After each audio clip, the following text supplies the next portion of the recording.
iphelele imisebenzi emihle, inkondlo. Kulo mhlaba mningi ngisazoyenza imisebenzi emihle. Mhla ngizalwa kwakuwusuku oluhle nelanga liphumile ngizokwenza imisebenzi emihle. Isandla sami sasisinqanyana ngisifumbetha kangaphakathi ngiyaqala ngakufeza bukani. Omunye ukhale ngokuthi ngisamncane.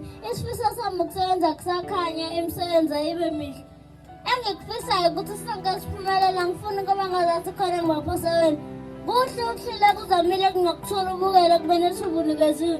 Nalo lifuna ngathi ungasebenzisa ngaleso sikhathi lifika kanye libuya emva kweminyaka.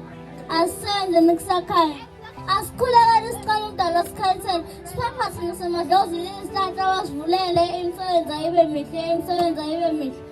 Khohlwa ukuvela impumelelo yomuntu ozamayo. Phumela ngaphandle yophanda hleze khona ngabuya nakho.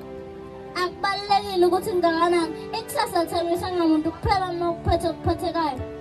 Umdali wasifihlela ukuthi sophumelela ngani asibene ngabaphokophelayo. Noma singazuza ngakuphi siphumeni, sesasithola ngendlela ilakazelela ukufinyelela ngokwakhothela besihlulela. Sikhuluma ngekusasa lakho umusukuhleka ukuhlupheka kakunamatha ukubona uhluleka. Vuka kusithunduthi esitheni ukuqhamuka usuhleka uma ukuthatha usululahlile bese ulibuyisa ithemba. Ngegama la emihle imisebenzi mayibe mihle, imisebenzi mayibe mihle. Gama emihle.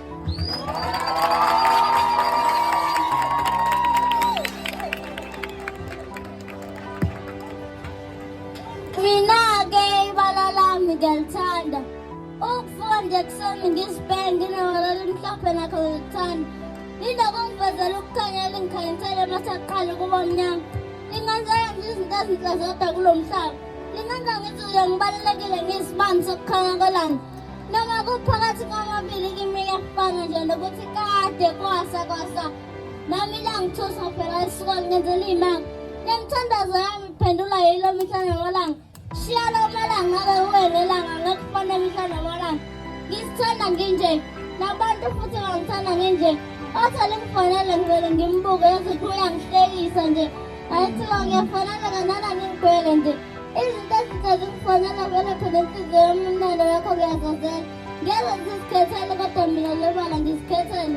Ngisikhethele ukujabulisa yilo nabanye kanye ngixolele. Gama emihle.